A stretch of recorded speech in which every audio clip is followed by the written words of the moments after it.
Social Security compassionate allowances, how they can get your disability benefits approved fast. For conditions like Lou Gehrig's disease, ALS, and certain cancers, this Social Security regulation is designed to get you approved in weeks rather than waiting years, but it needs to be done right. This is Brian Terrying here from the Disability Digest. I'm going to break it down for you.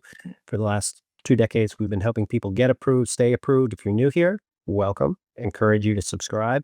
At the end of this video, I'll give you directions on how you can get a customized approach to helping you get your benefits approved and keep them. So hope you enjoy this video.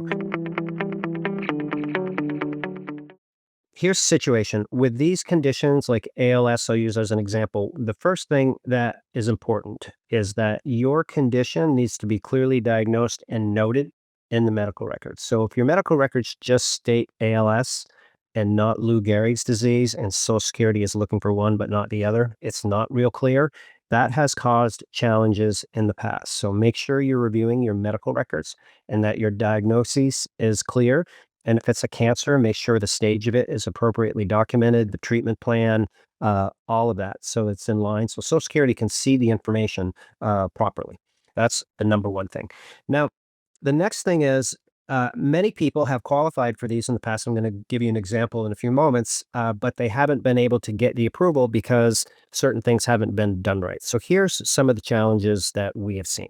Missing medical records or medical records that are not clearly communicating the condition, the treatment, and the limitations. So it's not possible really for Social Security to approve something that doesn't meet the criteria. And if it's not in your medical records, even though you were going through it, it won't trigger that approval. There's other information that can be really valuable evidence above and beyond this, which is like discharge summaries, biopsies, pathology reports. Make sure all of those are accurate, up to date in your case file so that you can prove that you qualify for this. Now, once you have your evidence in place, the next thing is explaining it and having at the very least, a 2-sentence statement explaining why you qualify. That includes your diagnoses, the evidence that you have, and the impact, the limitations that you have. In a moment, I'll explain to you how we can help you do that with our membership here at the Disability Digest. If you're using legal representation, this is a perfect opportunity for them to write a brief about your situation and explain it to Social Security. So here is one of the key things about this. The people that I've seen that have not done this right haven't gotten approved. And this is an unfortunate example of John Green, who was a member here. He managed his own application at the very beginning, and then he got denied. And when he came to us, we filed his reconsideration appeal. He had stage 4 cancer. It was severe. He was terminal. We couldn't get Social Security to approve him before he passed away. So that's one of the things that has inspired me to do this, so we prevent this from happening again. Now, had we worked with John from the very beginning, who knows what would happen, but certainly we would have done everything properly to document the severity of his cancer.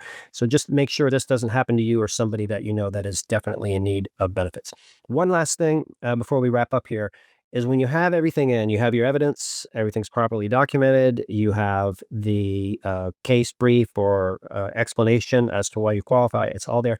You want to make sure that you confirm with Social Security that your case is listed as a compassionate allowance case. Because if it's not, it's going to be subject to the regular slow flow of decision process. You don't want that. So confirm that. And if it's not, ask them to put it on the list. All right, here's how we can help you.